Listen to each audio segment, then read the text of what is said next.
আমার নবী ইহুদিকেও সম্মান দিতে কার্পণ্য করে নাই। আওয়াজ করে বলেন আল্লাহু আকবার। উহুদের ময়দানে 70 জন মুসলমান শহীদ হলো। এই ইহুদি সেও মুসলমানের পক্ষে যুদ্ধ করে নিহত হলো। সুবহানাল্লাহ বলেন। মুসলিমদের লাশ যখন নিয়ে আসা হলো, এই মুখাইরিকের লাশও নিয়ে আসা হলো। মুসলিমদের লাশের পাশে মুখাইরিকের লাশ দেখে বিশ্বনবী মুখাইরিকের প্রতি অনেক খুশি হলেন। আর বিশ্বনবী খুশি হয়ে বললেন, মুখাইরিক খায়রু ইয়াহুদ, মুখাইরিক যদিও তুমি ইহুদি, তারপরে তুমি সব ইহুদিদের মধ্যে সেরা ইহুদি। পড়েন সুবহানাল্লাহ। I am very happy to C this scenario. মাশাআল্লাহ, আলহামদুলিল্লাহ।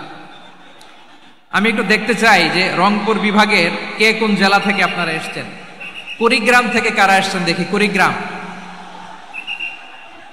মাশাআল্লাহ মাশাআল্লাহ। আচ্ছা, গাইবান্ধা জেলার কে আসছেন? গাইবান্ধা, মাশাআল্লাহ। ঠাকুরগাঁও, ঠাকুরগাঁও অনেকে আসছেন। দিনাজপুর জেলা থেকে, মাশাআল্লাহ। নীলফামারী, ঠিক আছে, ফি আমানিল্লাহ। পঞ্চগড় অনেক আসছে। রংপুর, রংপুর,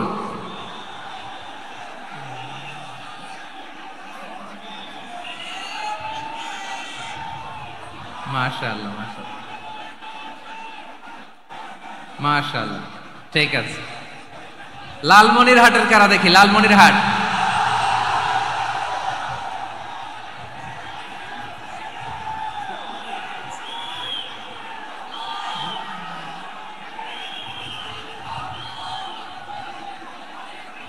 মাশাআল্লাহ মাশাআল্লাহ মাশাআল্লাহ।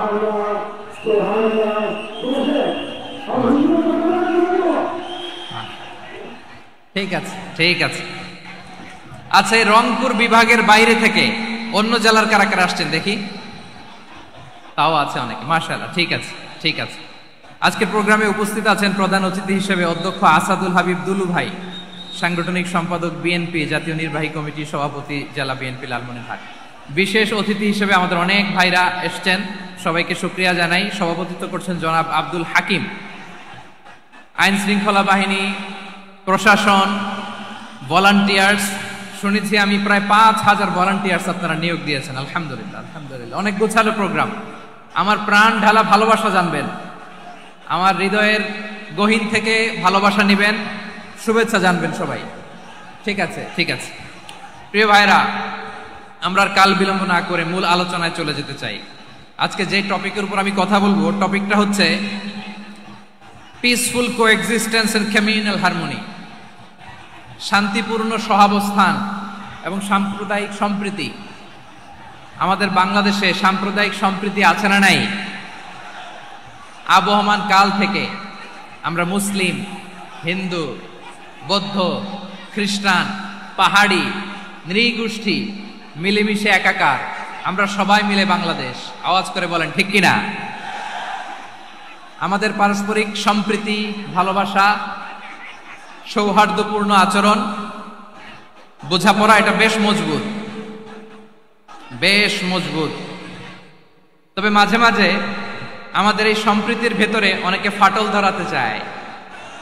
আমরা যে সুখে আছি, শান্তিতে আছি, এটা অনেকের ভালো লাগে না, ঠিক কিনা বলেন? আমাদের মধ্যে সাম্প্রদায়িক সম্প্রীতি, সৌহার্দ্যপূর্ণ আচরণ, ভালোবাসা, এটা আবহমান কাল ধরে আছে। তার প্রমাণ, আমরা তাফসিরুল মাহফিলের আয়োজন করলে আমাদের হিন্দু ভাইরা ডিস্টার্ব করে না, ঠিক কিনা? এবং আমি যদি বলি হাত তোলেন, হিন্দু ধর্মের কারা কারা এসেছেন, কত শত কত হাজার যে হাত উঠবে, আপনি অবাক হয়ে যাবেন। আমি চাচ্ছি না হাত উঠাতে। খুলনাতে সর্বশেষ যে আমি প্রোগ্রাম করে গেলাম, সেখানে কয়েকশো হিন্দু ভাই আসছে আমাদের আলোচনা শুনতে, আলহামদুলিল্লাহ। অনেক বৌদ্ধরা আসে, অনেক খ্রিস্টানরা আসে। এবার সফরেও অনেক হিন্দু ভাইরা আমার সাথে দেখা করেছে। তারা বলেছে, হুজুর আমরা আপনার আলোচনা শুনি। আলহামদুলিল্লাহ বলেন। So it's our responsibility to present our religion to our non-Muslim brothers and sisters. আমাদের অমুসলিম ভাই বোনদের কাছে ইসলামের সৌন্দর্য তুলে ধরা, এটা আমাদের দায়িত্ব। We all are the ambassador of Islam. আমরা প্রত্যেকে দায়িত্বশীল, আমরা প্রত্যেকে এক একজন ইসলামের অ্যাম্বাসেডর। আলহামদুলিল্লাহ বলেন। এজন্য এমন ভাবে দ্য বিউটি অফ ইসলাম, ইসলামের সৌন্দর্য আমাদেরকে ফুটিয়ে তুলতে হবে, যাতে করে নন মুসলিমরা শাহাদা পড়ে, কালিমা পড়ে মুসলমান হয়ে যায়। অনেক নন মুসলিম ভাই বোন আমাদের হাতে শাহাদা পড়ে, কালিমা পড়ে মুসলমান হয়েছে অনেক। সো আমরা যেন ইসলামের বিউটিটাকে তুলে ধরতে পারি, এবং এই যে সম্প্রীতি, এটাকে যেন আমরা অটুট রাখতে পারি। আদতে আদতে বাংলাদেশের ইতিহাস বলে আমাদের দেশে কোনো দাঙ্গা নাই, আছে? লালমনিরহাটের ভাইরা আওয়াজ করে বলেন, আমাদের দেশে হিন্দু মুসলিম দাঙ্গা আছে? আমরা ভাই ভাই, আওয়াজ করে বলুন তো, আমরা কি ভাই ভাই? কিন্তু কিছু দুষ্ট লোক আছে, তারা আমাদের সম্পর্কের মধ্যে ফাটল ধরাতে চায়, ঠিক কিনা বলেন? মাঝে মাঝে ঝগড়া লাগাতে চায়। দেখবেন পত্রপত্রিকায় দেখা যায় বিভিন্ন ধর্মীয় উপাসনালয়গুলোতে হামলা চালানো হয়। এগুলো রাজনৈতিক উদ্দেশ্য প্রণোদিত, এগুলোর সাথে ইসলামের কোনো সম্পর্ক নাই। এজন্য এই দুর্বৃত্তদের ব্যাপারে আমাদের সাবধান থাকতে হবে।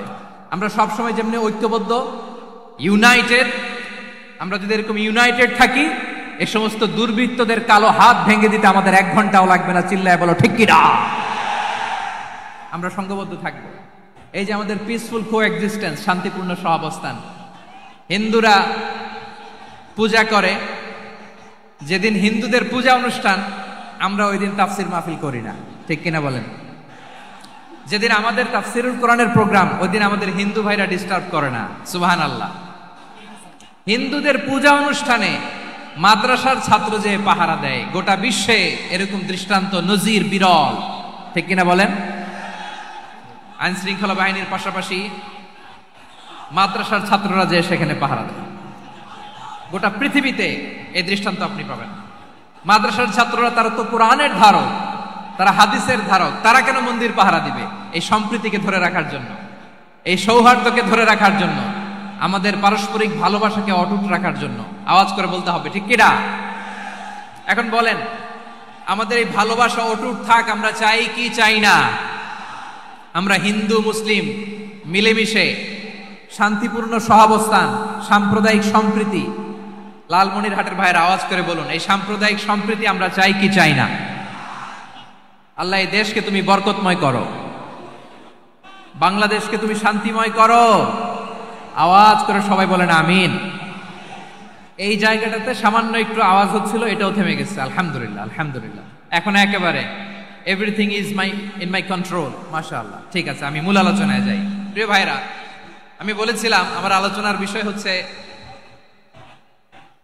শান্তিপূর্ণ সহাবস্থান, সাম্প্রদায়িক সম্প্রীতি। আমরা দেখব ইসলাম আমাদেরকে কি কি দিক নির্দেশনা দেয়। শান্ত হইতে হবে। খরগোশের কানের মতো কান দুটো আমার দিকে করে রাখেন। আমি এখনো উঠে যাব, হাত নাড়ায় লাভ নাই, আমি উঠে যাব। তাকায় থাকো আর কান খাড়া, আওয়াজ হবে না। হ্যাঁ, মাশাআল্লাহ, মাশাআল্লাহ, ঠিক আছে। আমরা দেখবো যে রাসূল সাল্লাল্লাহু আলাইহি ওয়াসাল্লাম এই পিসফুল কোএক্সিস্টেন্সের জন্য আমাদের কি শিখিয়েছেন, কি কি গাইডলাইন দিয়েছেন। আমরা 1, 2, 3, 4 করে এগুলো আপনাদের সাথে শেয়ার করব। আমি আপনাদের খেদমতে সূরাতুল আনআমের 108 নম্বর আয়াত তেলাওয়াত করেছি। এখানে আল্লাহ রাব্বুল ইজ্জা ওয়াল জালাল তিনি ইরশাদ করছেন, ওয়ালা তাসুব্বুল্লাযীনা ইয়াদউনা মিন দুনিল্লাহি ফায়াসুব্বুল্লাহা আদওয়ান বিগাইরি ইলম কাযালিকা যায়্যান্না লিকুল্লি উম্মাতিন আমালাহুম থুম্মা ইলা রাব্বিহিম মারজিউহুম ফায়ুনাব্বিউহুম বিমা কানু ইয়ামালুন। রব্বুল আলামিন বলেন, গোলাম ও আমার ইমানদার বান্দারা, শোনো শোনো, ও আমার বিশ্বাসী বান্দারা, শোনো শোনো। লা তাসুব্বুল্লাযীনা ইয়াদউনা মিন দুনিল্লাহ ফায়াসুব্বুল্লাহা আদওয়াম বিগাইরি ইলম। ও আমার বিশ্বাসী বান্দারা, যারা আল্লাহকে ব্যতি রেখে, আল্লাহকে বাদ দিয়ে অন্য উপাস্যকে ডাকে, দেবীর পূজা করে, দেবতাদের পূজা করে, তোমরা খবরদার তাদের গালি দিও না। আওয়াজ করে বলেন, কি দিও না? আল্লাহ বলেন, ও বিশ্বাসীরা শোনো, যারা আল্লাহকে বেছে রেখে দেব দেবীর পূজা করে, অন্য উপাস্যের পূজা করে, তাদেরকে ডাকে, ওই দেবতাদেরকে তোমরা গালি দিও না। যদি ওই দেবতাদেরকে গালি দাও তাহলে ভুলবশত, শত্রুতাবশত তারা তোমাদের রব আল্লাহকে গালি দেবে, ঠিক কিনা? তোমরা যদি তাদের দেবতাদের গালি দাও, ওরা রেগে তোমার আল্লাহরে গালি দিবে, তাহলে আল্লাহরে গালি খাওয়ানোর কারণ হয়ে গেলাম আমি, ঠিক কিনা বলেন? রব্বুল আলামিন বলেন, খবরদার বিশ্বাসীরা, আল্লাহ ছাড়া যারা অন্যান্য উপাস্যদেরকে ডাকে, দেবতাদেরকে ডাকে, তাদেরকে তোমরা গালি দিও না। ওই সমস্ত দেবতাদেরকে যদি তোমরা গালি দাও তাহলে তারা আল্লাহকে গালি দিবে, ঠিক কিনা বলেন? আমরা দেবতাদের গালি দিলে ওরা আল্লাহকে গালি দিবে। রব্বুল আলামিন বলেন, খবরদার দেবতাদেরকে গালি দিও না, তাহলে ওরা তোমার রব আল্লাহরে গালি দেবে। প্রতিটি জাতির জন্য তাদের কাজকে আমি আল্লাহ সুশোভিত করে রেখেছি, তারা সবাই একদিন আমার কাছেই ফিরে আসবে। এরপর আমি রব্বুল আলামিন তাদের আমলনামা তাদেরকে জানিয়ে দেব। সুবহানাল্লাহ পড়ে। প্রিয় ভাইরা, আল্লাহ তাআলা বলেছেন খবরদার গালি দিও না। আদেশটা কার? আওয়াজ করে বলেন তো। হিন্দুদের দেবতা দেবদেবীদেরকে গালি দেওয়া যাবে না। আওয়াজ করে বলুন প্রিয় ভাইরা, এই আদেশটা কার? এই আপনাদের গলার আওয়াজ। অন্য ধর্মের দেবতাদেরকে যে গালি দেওয়া যাবে না, এই আদেশটা কার? আরো জোরে বলুন, কার? গালি দিবেন কোন দেবতাকে? দিবেন? যদি দেন তাহলে ওরা আল্লাহরে গালি দিবে, তাহলে আল্লাহরে গালি খাওয়াইলো কে? আপনি, ঠিক কিনা বলেন? আমি আল্লাহকে গালি খাওয়ানোর কারণ হলাম, কারণ আমি যদি গালি না দিতাম ওরা আমার রবকে গালি দিত না। আওয়াজ করে বলেন ঠিক কিনা? তাহলে প্রিয় ভাইয়েরা, ইসলাম আমাদেরকে শিখায়, সূরাতুল আনআমের 108 নম্বর আয়াত থেকে আমরা বুঝলাম কোন ধর্মকে ছোট করা যাবে না। অন্য ধর্মকে ছোট করা মানে ইসলামকে ছোট করা। অন্য ধর্মের দেবতাকে গালি দেওয়া মানে আল্লাহকে গালি খাওয়ানো। আওয়াজ করে বলেন ঠিক কিনা? খবরদার, এটা করা যাবে না। আর অন্য ধর্মের দেবতাকে যদি আপনি গালি দেন, ওরা ইসলাম থেকে দূরে সরে যাবে। যাও ইসলামের প্রতি আকৃষ্ট হয়েছিল আর কোনোদিন ইসলামের ধারে কাছে আসবে না। আওয়াজ করে বলেন ঠিক কিনা? এজন্য কখনো কোনোদিন অন্য ধর্মের দেবতাদেরকে গালি দেয়া যাবে না। অন্য ধর্মের কোন দেবতাদেরকে আমরা গালি দিব না, গালি দিব না, বরং ইসলামের beauty, the beauty of Islam, ইসলামের সৌন্দর্যকে আমরা তুলে ধরব। আমরা যদি বিশ্বনবী সাল্লাল্লাহু আলাইহি ওয়াসাল্লামের জীবনের দিকে তাকাই, তাহলে আমি দেখব বিষ্ণু ইসলাম মক্কাতে কিংবা মদিনাতে অন্য ধর্মের লোকদের সাথে খুব পিসফুলি লাইফ লিড করেছেন। হোক মুশরিক, হোক খ্রিস্টান, হোক ইহুদি, বিশ্বনবী সবার সাথে মিলেমিশে ছিলেন। আলহামদুলিল্লাহ বলেন। ইসলাম হচ্ছে পিসফুল রিলিজিয়ান। অন্য ধর্মের প্রতি সহনশীলতার সবক ইসলাম আমাদেরকে দেয়। কিন্তু প্রতিটি মুসলিমের এটা মনে রাখতে হবে, আল্লাহর কাছে পছন্দনীয় গ্রহণযোগ্য ধর্ম, জীবনাদর্শ একটি, সেটা হচ্ছে ইসলাম। আওয়াজ করে বলেন সেটা কি? লালমনিরহাটের ভাইয়েরা আওয়াজ করে বলুন, আল্লাহর কাছে মনোনীত ধর্ম একটি, সেটা কি? এজন্য রব্বুল আলামিন বলেন, ইন্নাদ-দীনা ইনদাল্লাহিল ইসলাম, আল্লাহর কাছে মনোনীত গ্রহণযোগ্য অ্যাকসেপ্টেড ধর্ম মতাদর্শ একটা, সেটা হলো ইসলাম। ইসলাম ছাড়া অন্য কোন ধর্ম যদি কেউ তালাশ করে, তার ওই ধর্ম আল্লাহ গ্রহণ করবে না। ওমাই ইয়াবতাগি গায়রাল ইসলামি দীনান ফালাই ইউকবালা মিন ওয়া হুয়া ফিল আখিরাতি মিনাল খাসিরিন।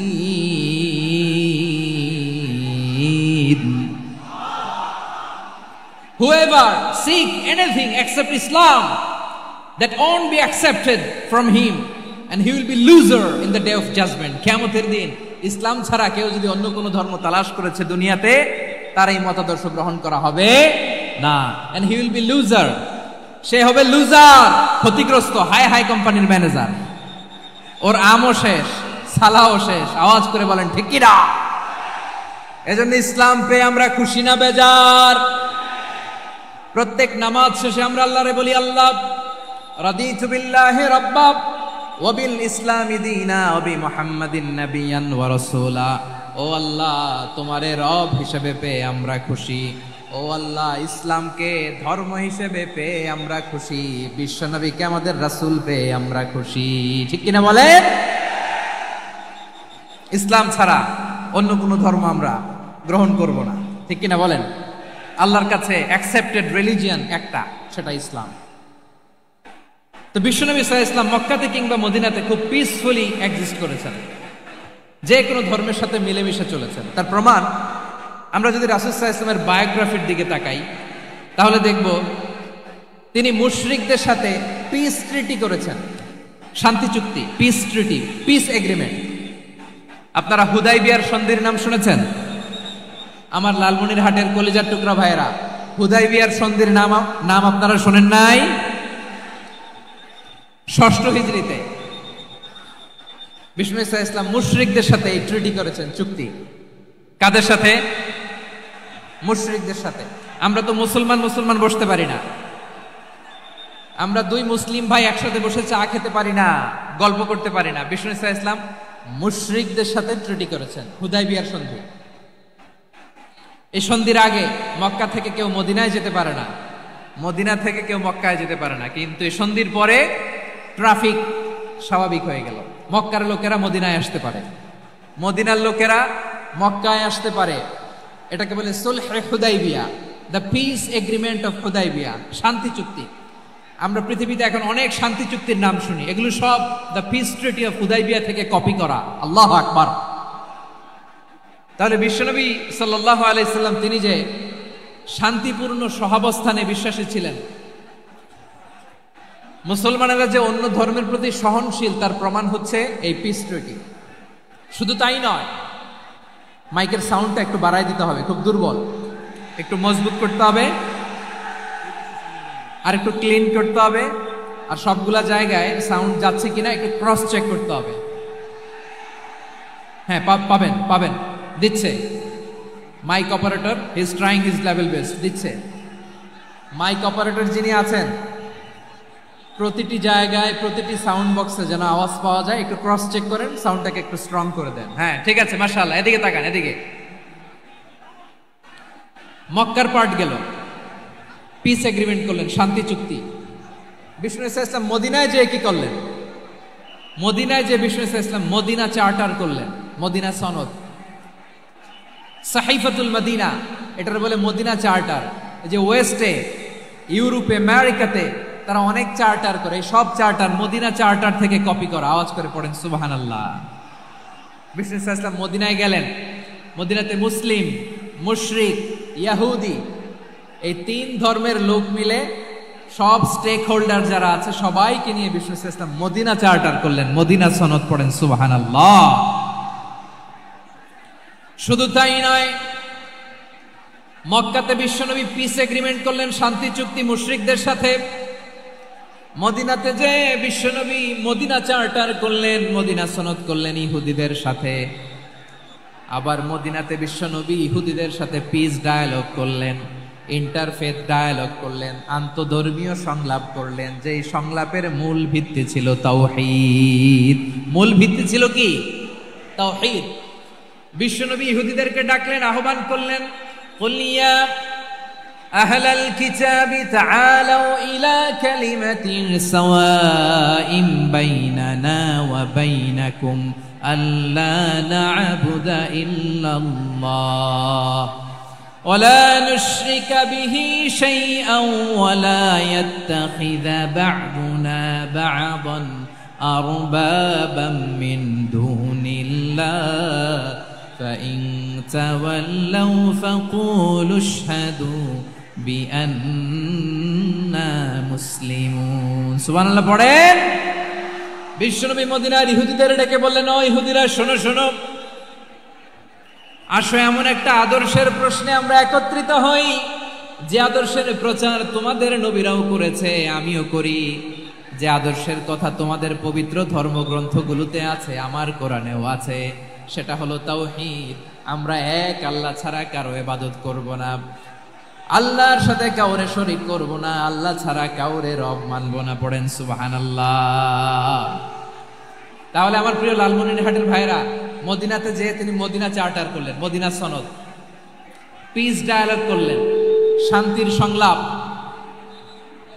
ইন্টারফেথ ডায়ালগ করলেন, আন্তধর্মীয় সংলাপ, যার ভিত্তি ছিল তাওহীদ। সুবহানাল্লাহ পড়েন। তাহলে অন্য ধর্মের প্রতি সব সময় ইসলাম সহনশীল। টলারেন্স যদি আপনি দেখতে চান, ইসলামের নবী বিশ্ব নবীর দিকে তাকান, ঠিক কিনা বলেন? আমরা তো সংখ্যালঘুদের রাইটস প্রোটেক্ট করার জন্য কত আইন বানাই, কত বৈঠক করি, কত সংবাদ সম্মেলন করি। বিষ্ণু সাল্লাল্লাহু আলাইহি ওয়াসাল্লাম সংখ্যালঘুদের রাইটসের ব্যাপারে, অধিকারের ব্যাপারে যে কথা বলেছেন, শুনলে আপনি অবাক হয়ে যাবেন। বিশ্বনবী বলেন, আলা মান যালামা মুআহাদান আও ইনতাকাসাহু আও কাল্লাফাহু ফাওকা তাআতিহি আও কাল্লাফাহু ফাওকা তাকাতিহি আও আখাযা মিনহু শাইআন বিগাইরি তিবি নাফসিন ওয়া আনা হাজিজুহু ইয়াউমাল কিয়ামা। খবরদার, জেনে রাখো, কেউ যদি কোনো সংখ্যালঘুর উপরে অত্যাচার করে, কোনো সংখ্যালঘুর প্রাপ্য থেকে যদি কেউ কাউকে ঠকায়, সংখ্যালঘুর উপর যদি কেউ কষ্ট দেয়, কোনো সংখ্যালঘুর সম্পদ যদি কেউ জোর করে কেড়ে নেয়, আমি কিয়ামতের দিন বিশ্বনবী ওই সংখ্যালঘুর পক্ষে আর ওই মুসলমানদের বিপক্ষে বাদী হয়ে দাঁড়াবো। সুবহানাল্লাহ বলতে পারলেন না? আল্লাহু আকবার। আপনি নামাজি, আপনি মুসল্লি, আপনি হাজী সাহেব, তাহাজ্জুদ পড়তে পড়তে কপালে দাগ ফেলে দিছেন, আপনার প্রতিবেশী হিন্দু, ভাবছেন আমার তো পাওয়ার আছে, ওর জমিটা দখল করি। বিশ্বনবী বলেন, কিয়ামতের দিন ওই হিন্দুর পক্ষে তোর বিরুদ্ধে আমি বাদী হয়ে দাঁড়াবো। পৃথিবীর কোন ধর্মে এরকম স্টেটমেন্ট পাবেন? পাবেন? আপনি ভাবছেন আপনি নামাজ পড়লে, হাজী সাহেব কপালে দাগ ফেলায় দিলে আপনি সালসালায়ে জান্নাতে চলে যাবেন না? খবরদার। বিশ্বনবী বলেন, কোন সংখ্যালঘুর উপর যদি কেউ আক্রমণ করে, তার প্রাপ্য তাকে না দিয়ে যদি তাকে ঠকায়, তার উপর জুলুম করে, তার সম্পদ যদি কেড়ে নেয়, আমি নবী, তুমি মুসলিম হইতে পারো, মুসল্লি হইতে পারো, তার পক্ষে, তোমার বিপক্ষে আল্লাহর দরবারে বাদী হয়ে দাঁড়াবো। আচ্ছা লালমনিরহাটের ভাইরা, কথা বুঝতে পারলে আওয়াজ করে উত্তর দেন। বিশ্বনবী যদি কারো বিপক্ষে দাঁড়ায় কিয়ামতের দিন, আই রিপিট, আমি আবারও বলছি, বিশ্বনবী যদি কিয়ামতের দিন কারো বিপক্ষে দাঁড়ায়, ও তো সালসালায়ে জান্নাতি, তাই না? জান্নাতি না? যে নবীর সুপারিশ ছাড়া জান্নাতের গেটও দেখা যাবে না, ওই নবী যদি বলে তোর বিপক্ষে আমি বাদী হয়ে দাঁড়াবো, ওই জান্নাতে আর ঢোকার কোনো সুযোগ আমাদের থাকবে? এখানেই শেষ না আমার প্রিয় লালমনিরহাটের ভাইয়েরা, এখানেই শেষ নয়। বিশ্বনবী বলেন, মান কাতালা মুআহাদান, বুখারীর বর্ণনা, মান কাতালা মুআহাদান লাম ইয়ারাহ রাইহাতাল জান্নাহ। কেউ যদি, কোন মুসলিম যদি অন্যায়ভাবে কোন সংখ্যালঘুকে হত্যা করে, কোন হিন্দুকে হত্যা করে, কোন বৌদ্ধরে হত্যা করে, অন্যায়ভাবে কোন মুসলিম যদি কোন সংখ্যালঘুরে হত্যা করে, জান্নাতে যাওয়া তো দূরের কথা, ওই মুসলিম জান্নাতের ঘ্রাণও পাবে না। সেই বুখারীর বর্ণনা, মান কাতালা মুআহাদান লাম ইয়ারাহ রাইহাতাল জান্নাহ ওয়া ইন্না রিহাহা লা ইউজাদু মিন মাসিরাতি 40 আমা। যে জান্নাতের ঘ্রাণ 40 বছর দূরের রাস্তা থেকেই পাওয়া যায়। সুবহানাল্লাহ পড়েন। প্রিয় ভাইরা, এখান থেকে জান্নাতে পৌঁছতে লাগবে 40 বছর। এত দূর, কত বছর? সবাই বলেন কত বছর? এখান থেকে জান্নাতে পৌঁছতে লাগবে 40 বছর। এত দূরে থাকতেই জান্নাতের ঘ্রাণ আপনার নাকে এসে ধাক্কা মারবে। বিষ্ণুই বলেন, যে ব্যক্তি কোন সংখ্যালঘুকে হত্যা করে, জান্নাতের ঘ্রাণ তো পাবেই, জান্নাতে তো ঢুকতে পারবেই না, জান্নাতের ঘ্রাণও তার নাকে লাগবে না। পড়েন না আউযুবিল্লাহ। তাহলে সংখ্যালঘুদের ব্যাপারে ইসলামে অধিকার দেয়া আছে না নাই? লালমনিরহাটের ভাইয়ের আওয়াজ করে বলেন, আমার সংখ্যালঘু হিন্দু ভাইদের রাইটস, অধিকার আমাদের ইসলামে প্রোটেক্টেড আছে না নাই? এখানেই শেষ না। বিষ্ণু ইসলাম আপনার অমুসলিম প্রতিবেশীর সাথে ভালো আচরণ করতে বলেছে। আমাদের হয় না এটা মুসলিম পাড়া, ওটা বৌদ্ধ পাড়া, হয় না? অনেক সময় হয় না এটা আমাদের মুসলিম পাড়া, ওইটা হিন্দু পাড়া, এরকম আছে না নাই? লালমনিরহাটে নাই না? আছে? হিন্দু যদি আপনার প্রতিবেশী হয় কি করবেন? ওরে কষ্ট দিবেন নাকি? কেন? ও তো হিন্দু, ও তো আমার আল্লাহরে ডাকে না, ওরে কষ্ট দিলে জায়েজ হবে না? খবরদার। বিষ্ণু ইসলাম বলেন, মান কানা ইউমিনু বিল্লাহ ওয়াল ইয়াউমিল আখির ফালিউকরিম জারাহ। যে আল্লাহ বিশ্বাস করে আর আখিরাতে বিশ্বাস করে, সেজন্য প্রতিবেশীর সাথে ভালো আচরণ করে। সুবহানাল্লাহ। কলিজা জুড়ায় যায় না আমার নবীর কথাগুলো শুনলে? যে আল্লাহ বিশ্বাস করে, যে আখেরাতে বিশ্বাস করে সে যেন প্রতিবেশীর সাথে ভালো আচরণ করে। এখানে বলছে মুসলিম প্রতিবেশী বলছে, নামাজি প্রতিবেশী বলছে, আল্লাহওয়ালা প্রতিবেশী বলছে না। প্রতিবেশী আস্তিক হোক নাস্তিক হোক, প্রতিবেশী মুমিন হোক মুশরিক হোক, প্রতিবেশী হইলেই তার সাথে ভালো আচরণের দরকার আছে না নাই? আমার প্রিয় লালমনিরহাটের ভাইয়েরা, বিষ্ণু ইসা ইসলাম ওনার ইহুদি প্রতিবেশীদের দেখাশোনা করতেন। আওয়াজ না শোনা যাক, আমারও তো দেখা যায়, আমারও তো দেখা যায়। তাকায় থাকেন, তাকায় থাকলে সওয়াব হবে। কোরআনের কথা যেখান থেকে হয় এদিকে তাকায় থাকলেই বরকত। তাকায় থাকেন। জি জি, মাইক, আমি তার মাইক ঠিক করতে আসি না এদিকে, এই মাইক ঠিক করব ওই মাইক ঠিক করব, ওদিকে পাইলট বলবে হুজুর চলে আসেন। জি বসুন বসুন, মাশাআল্লাহ। হ্যাঁ খুব শান্ত, ঠিক আছে। পুলিশ ভাইরা না খেয়ে দিনরাত আপনারা যাতে সুশৃঙ্খল একটা প্রোগ্রাম উপহার পান এটাই চেষ্টা করতেছে, আপনাদেরকে কষ্ট দিতে আসে নাই, একটু একটু সহযোগিতা করেন। জি মাশাআল্লাহ, হ্যাঁ ঠিক আছে।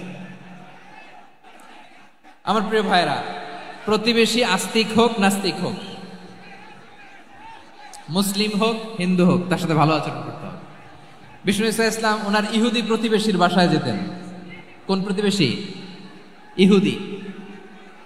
আওয়াজ করে বলেন, কোন প্রতিবেশী? ইহুদি। এক ইহুদি কিশোর বিষ্ণু ইসা ইসলামের খেদমত করতে, ইহুদি ছেলে আমার নবীর খেদমত করতো, তারা ছিল নবীর প্রতিবেশী। তো অনেকদিন হয় ইহুদি ছেলেটা আসে না। বিষ্ণুনবী খোঁজ দিলেন, ঘটনা কি? একটা ইহুদি ছেলে না আমার খেদমতে আসতো, ছেলেটা কই? খোঁজ নিয়ে জানলেন ছেলেটা অসুস্থ।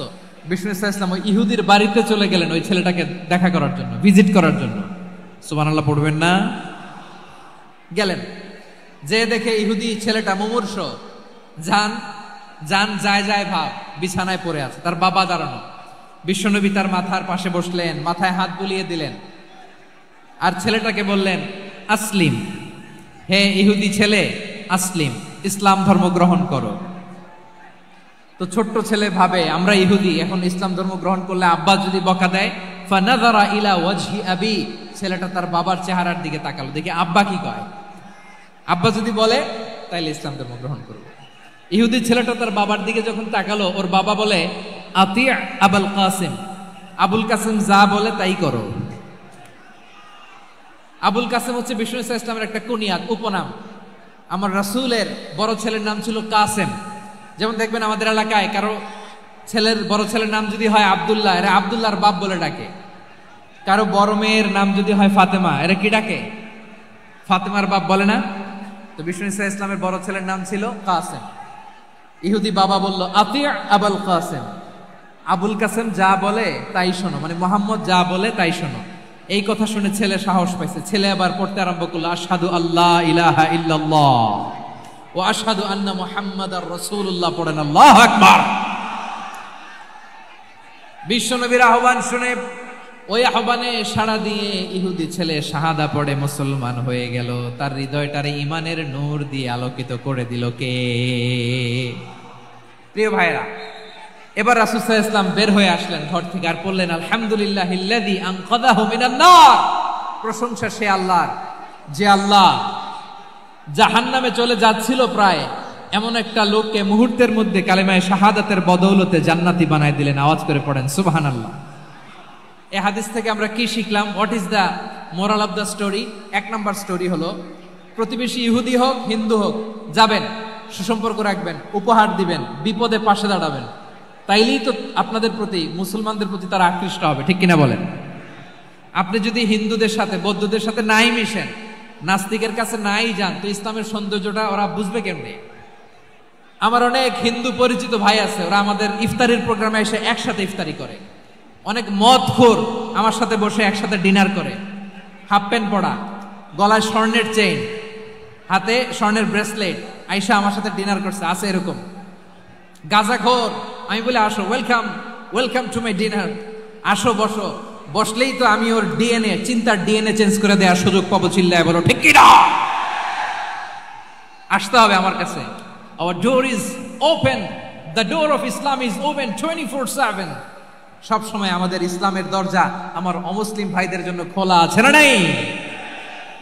এই হাদিস থেকে দুইটা শিক্ষা। এক নম্বর শিক্ষা, প্রতিবেশী মুসলিম হোক অমুসলিম হোক, যান, অসুস্থ হইলে একটু আপেল নিয়ে যান, আঙ্গুর নিয়ে যান, কমলা নিয়ে যান, তাদের সাথে ভালো আচরণ করেন।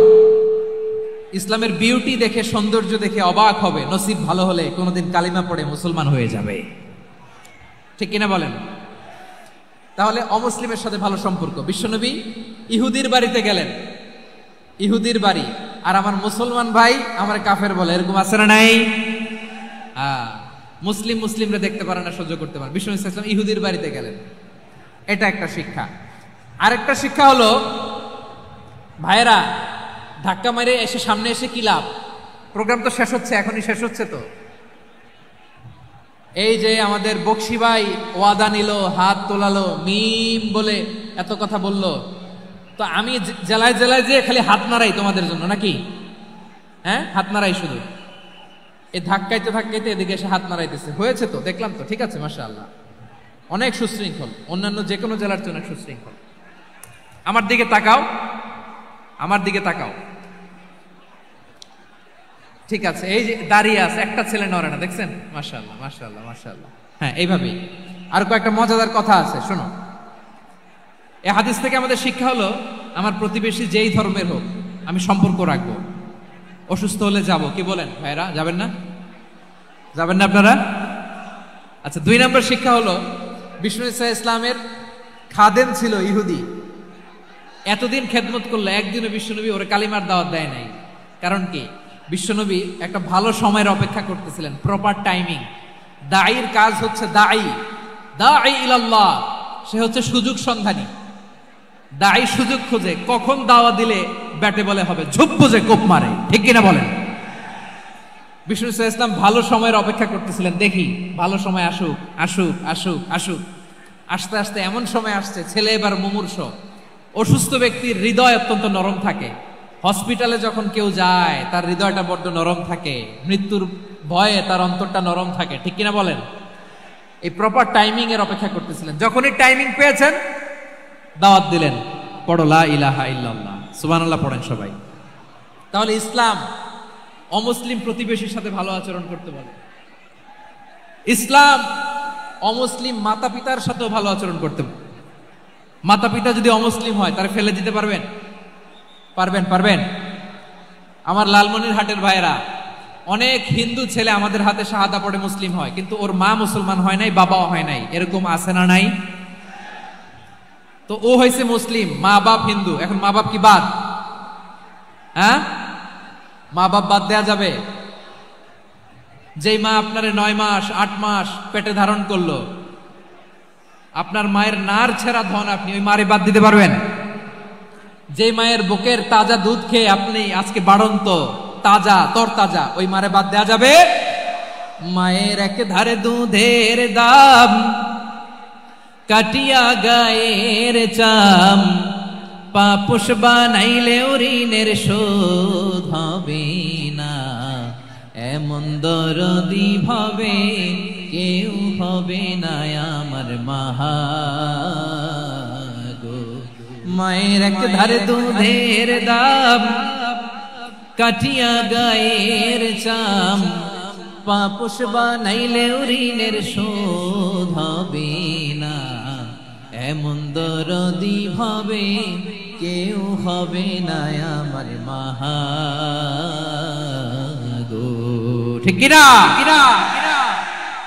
মাকে তো বাদ দেওয়া যায় না। وَقَضَى رَبُّكَ أَلَّا تَعْبُدُوا إِلَّا إِيَّاهُ وَبِالْوَالِدَيْنِ إِحْسَانًا।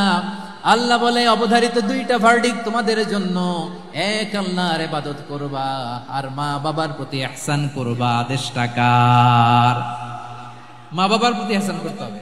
আমার মা হিন্দু হোক, ভালো আচরণ করতে হবে, বৌদ্ধ হোক, ভালো আচরণ করতে হবে। আমার যে সমস্ত হিন্দু ভাইয়েরা মুসলিম হয়েছে, তোমাদের মা বাবা এখনো মুসলমান হয় নাই, তাদের সাথে ভালো আচরণ করতে হবে। আপনাদের খেদমত নিজে করতে হবে, অথবা খেদমতের ব্যবস্থা করাই দিতে হবে। মান্থলি যে খরচ লাগে এটা দিতে হবে। আরে তুমি এখন মুসলিম, তোমার মা বাবা হিন্দু, এখনই তো সুযোগ ইসলামের সৌন্দর্য দেখানো। এখন মা বাবা যদি দেখে, আরে এটা হিন্দু থাকতে তো বদমাইশ ছিল, বেয়াদব ছিল, কি এমন ধর্ম সে গ্রহণ করলো যেটা গ্রহণের সাথে সাথে সে পাল্টে গেল? কি এমন ধর্ম সে গ্রহণ করেছে যেটা তার জীবনকে আলোকিত করে দিয়েছে? নসিব ভালো হলে তারাও কালিমা পড়ে মুসলমান হয়ে যাবে। বিষ্ণু ইসা ইসলামের স্ত্রীর নাম ছিল আয়েশা রাদিয়াল্লাহু তাআলা আনহা, আবু বকর রাদিয়াল্লাহু তাআলা আনহুর মেয়ে। আবু বকর রাদিয়াল্লাহু তাআলা আনহুর আরেক মেয়ের নাম হচ্ছে আসমা। কি নাম? দুজনই আবু বকর রাদিয়াল্লাহু তাআলা আনহুর মেয়ে, আসমা আর আয়েশা। নাম দুটো কেমন লাগে? আসমা নামটা কেমন লাগে? আয়েশা নামটা কেমন লাগে? সবার ভালো লাগে নাই? নাম দুটো আপনাদের ভালো লাগে? লালমনিরহাটে অনাগত যদি কন্যা সন্তান হয়, যদি মনে চায় আসমা রেখে দিতে পারবেন, যদি মনে চায় আয়েশা রেখে দিয়ে। দেশে বিদেশে এয়ারপোর্টে রাস্তা ঘাটে শুধু বলে হুজুর একটা নাম দেন, আমার ছেলের একটা নাম দেন, মেয়ের একটা নাম দেন। তো আমার মনে আছে যশোরের আদ্দিনের মাহফিলে আমি একটা দুইটা নাম দিয়েছিলাম। আজকে লালমনিরহাটের এই প্রোগ্রামে কন্যা সন্তান যদি হয় দুটা নাম দিলাম, আসমা কিংবা আয়েশা। ইনশাআল্লাহ পড়েন। দুজন বোন, এক মায়ের না, বাবা এক মা দুজন। আয়েশা রাদিয়াল্লাহু তাআলা আনহার মায়ের নাম উম্মে রুমান, আর আসমা রাদিয়াল্লাহু তাআলা আনহার মায়ের নাম কুতাইলা বিনতে আব্দুল উজ্জা। আবু বকর রাদিয়াল্লাহু তাআলা আনহু 4টা বিয়ে করেছিলেন। তো একই ঘটনা ঘটেছে এই ফ্যামিলিতে। আসমা ইসলাম ধর্ম গ্রহণ করে মুসলিমা, কিন্তু তার মা কুতাইলা মুশরিকা। আই রিপিট, বোঝার জন্য আমি আবারও বলি, আসমা রাদিয়াল্লাহু তাআলা আনহা মুসলিমা, আর আসমার মা কুতাইলা, আওয়াজ করে বুঝে থাকলে বলেন, আসমার মা মুশরিকা। তার মানে মেয়ে মুসলিম, মা অমুসলিম। ভেজাল আছে না নাই? কিন্তু কুতাইলা আর ধৈর্য ধারণ করতে পারে না। নার ছেড়া ধন, কলিজার টুকরা ধন, কলিজার টুকরা সন্তান আসমারে দেখতে বড্ড মন চায়। সাইয়েদনা আসমা রাদিয়াল্লাহু তাআলা আনহা মক্কা থেকে হিজরত করে মদিনায় চলে গেলেন। হুদাইবিয়ার পর যখন মক্কা মদিনার ট্রাফিক স্বাভাবিক হলো, মক্কার লোক মদিনায় যায়, মদিনার লোক মক্কায় আসে। কুতাইলা কলিজার টুকরা সন্তান আসমারে দেখার জন্য কিছু উপহার নিয়ে বিশাল মরুপথ পাড়ি দিয়ে মক্কা থেকে মদিনায় যায়। সুবহানাল্লাহ বলেন। এখন মা আসছে মেয়ের সাথে দেখা করতে, মেয়ে তো আর দেখা দেয় না। মেয়ে ভাবছে আমার মা তো মুশরিকা, অপবিত্রা, তার সাথে কি দেখা দেয়া যাবে? বিশ্বনবীর দরবারে চলে গেলেন। সুবহানাল্লাহ বলেন। কি সৌভাগ্যবান ছিল তারা, মাসলা জানার দরকার হলেই নবীর দরবারে চলে যেত। ঘরে বউয়ের সাথে ঝগড়া হলে নবীর দরবারে চলে যেত। অনেক সাহাবী বলে আমার পেটে ক্ষুধা লাগলো আমি নবীর কাছে চলে যেতাম, কারণ নবীর চেহারার দিকে তাকালেই আমার পেটের ক্ষুধা মিটে যেত। সাইয়েদনা আসমা রাদিয়াল্লাহু তাআলা আনহা বিশ্বনবীর কাছে চলে গেলেন, যে বললেন ইয়া রাসূলুল্লাহ ইয়া হাবিবাল্লাহ ইন্না উম্মি কাদিমাতুন ইলাইয়া ওয়া হিয়া রাগিবা। আমার মা মক্কা থেকে অনেক দূর মরুর পথ পাড়ি দিয়ে উপহার সামগ্রী নিয়ে মদিনায় আমার সাথে দেখা করতে এসেছে গো নবী। আমার জানতে বড্ড ইচ্ছে হয় আমি আমার মুশরিকা মায়ের সাথে একটু দেখা করতে পারবো কিনা। আফা আসিলুহা, আগে যেমনি আমি আমার মায়ের সাথে ভালো আচরণ করতাম, যেমনি আমি আমার মায়ের সাথে সদাচরণ করতাম গো নবী, এখন আমি মুসলিমা মা মুশরিকা, এখনো কি আগের মতো সদাচরণ করতে পারবো নাকি? বিশ্বনবী বললেন নাম সিদিহা, হ্যাঁ রে আসমা, অবশ্যই অবশ্যই, আগে ঠিক যেমন তুমি তোমার মায়ের সাথে ভালো আচরণ করতে এখনো তেমনি আগের মতো ভালো আচরণ করবা। আওয়াজ করে পড়েন সুবহানাল্লাহ।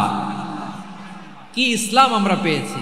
কত ব্রড মাইন্ডেড আমাদের ইসলাম, কত ওপেন মাইন্ডেড ইসলাম, কত ওপেন আপ করতে পারে, চিন্তা করতে পারেন। বিষ্ণু বললেন হ্যাঁ অবশ্যই, নাম সুলিহা, আগে যেমনি ভালো আচরণ করছো আসমা এখন ওইরকমই করো, পারলে আরো বাড়ায় করো। সুবহানাল্লাহ বলেন। তাহলে আমার যে হিন্দু ভাইরা হিন্দু বোনেরা ইমানের বদৌলতে দৌলতে আপনি ধন্য হয়েছেন, আপনার আম্মা আব্বা এখনো মুসলমান হয় নাই, তাদের জন্য দোয়া করেন, তাদের জন্য দোয়া করেন, আল্লাহ যেন তাদেরকেও ইমানের দৌলত দান করে। আমরা সবাই পড়ি আমিন, আরো জোরে পড়েন আমিন। এখন বলেন ইসলাম কি ন্যারো মাইন্ডেড রিলিজিয়ান না ব্রড মাইন্ডেড? লালমনিরহাটের যুবক ভাইরা আওয়াজ করো, ইসলাম কি ন্যারো মাইন্ডেড না ব্রড মাইন্ডেড? কতটা ব্রড মাইন্ডেড দেখেন। বিশ্বনবী সাল্লাল্লাহু আলাইহি সাল্লাম অমুসলিমরা যদি নবীকে উপহার দিত, ওই উপহারও বিশ্বনবী গ্রহণ করতেন। সুবহানাল্লাহ পড়েন। আপনার অমুসলিম বন্ধু যদি উপহার দেয় সেটাও আপনি নিতে পারবেন, যেটা নেওয়া যায়। কিন্তু আপনার বন্ধু যদি আপনার মদের বোতল দেয়, নিতে পারবেন? হ্যাঁ, মদের বোতল দিলে পারবেন না।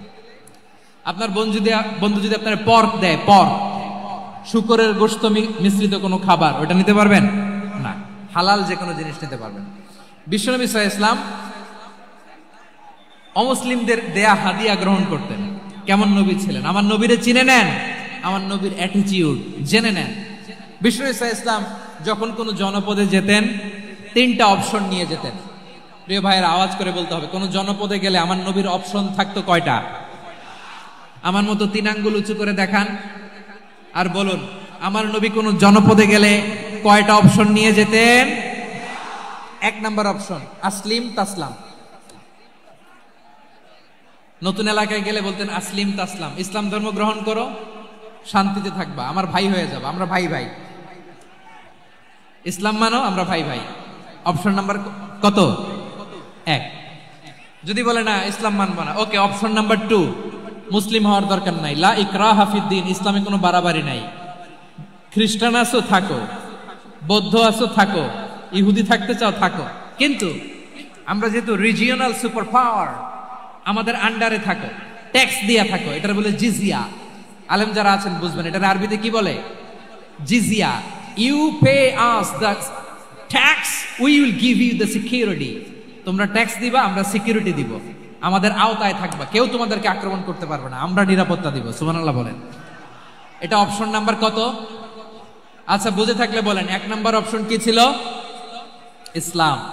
ইসলাম মানো, শান্তিতে থাকবা, ভাই ভাই, আমরা ভাই ভাই।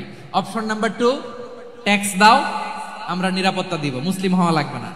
এখন 1 নাম্বারও মানে না, 2 নাম্বারও মানে না, মুসলিম হবো না, ভালো, খ্রিস্টান থাকো, ট্যাক্স দাও, আমরা সিকিউরিটি দিব না, এটাও মানি না। বিষ্ণু বলেন, তাহলে তলোয়ার আমাদের আর তোমাদের মাঝে ফয়সালা করবে। মুসলিমও হবে না, ট্যাক্স দিবা, নিরাপত্তা দিব, আমরা সুপার পাওয়ার, আমাদের আন্ডারে থাকবে, এইটাও না। তাহলে তোমাদেরকে তো আমরা বিশ্বাস করতে পারি না, কখন না কখন বিশ্বাসঘাতকতা করো, কার সাথে মিলে হাত মিলাও, তলোয়ার আমাদের মাঝে ফয়সালা করবে। তখন তিনি জিহাদের সশস্ত্র সংগ্রামের ঘোষণা দিতেন। সুবহানাল্লাহ পড়েন। দেখেন, পশ্চিমারা জেহাদকে এইভাবে চিত্রায়িত করে না। ওরা জেহাদ বলতে বুঝায় তলোয়ার, হাত কাটো, গলা কাটো না। জেহাদ সশস্ত্র সংগ্রাম 3 নম্বরে। অধিকাংশ ক্ষেত্রেই বিশ্বনবীর সুন্দর আচরণ দেখে, আরে আমার নবীর যে নুরানি চেহারা, অনেকে তো কেবল সিরেফ চেহারাটা দেখেই কালিমা পড়ে মুসলমান হয়ে গিয়েছে। যারা মুসলিম হয় নাই, তারা তাদের ইসলামেই বলবৎ ছিল, ট্যাক্স দিয়ে ইসলামের আন্ডারে ছিল। যারা এটাও মানে নাই, ওইটাও মানে নাই, তাদের বিরুদ্ধে জেহাদ। বিষ্ণু ইসলাম 7ম হিজরিতে যখন খায়বার বিজয়ের পরে ইসলাম রিজিওনাল সুপার পাওয়ার হিসেবে আত্মপ্রকাশ করলো, বিশ্বনবী চিঠি লিখলেন অন্যান্য সুপার পাওয়ারের কাছে, রাষ্ট্রীয় চিঠি লেখে এক রাষ্ট্রপ্রধান আরেক রাষ্ট্রপ্রধানের কাছে। ঠিক কিনা বলেন? জানেন না আপনারা? এই যে 24-এর ছাত্র নাগরিক অভ্যুত্থানে, এই অভ্যুত্থান যখন শুরু হয়, আমি তখন সাউথ আফ্রিকাতে একটা স্ট্যাটাস দিয়েছিলাম, কোটা নয়, গোটা দেশ সংস্কার করা লাগবে। শুধু বাংলাদেশ নয়, সারা বিশ্বের বাংলা ভাষাভাষী লোকেরা এই আন্দোলনের সাথে সমর্থন তারা করেছে, এটাকে সাপোর্ট করেছে, তারা সমর্থন দিয়েছে। আমাদের ইউনাইটেড আরব আমিরাতের বাংলাদেশি ভাইয়েরা, তারা সেখানে রাস্তায় নেমে এসেছিল, জানেন?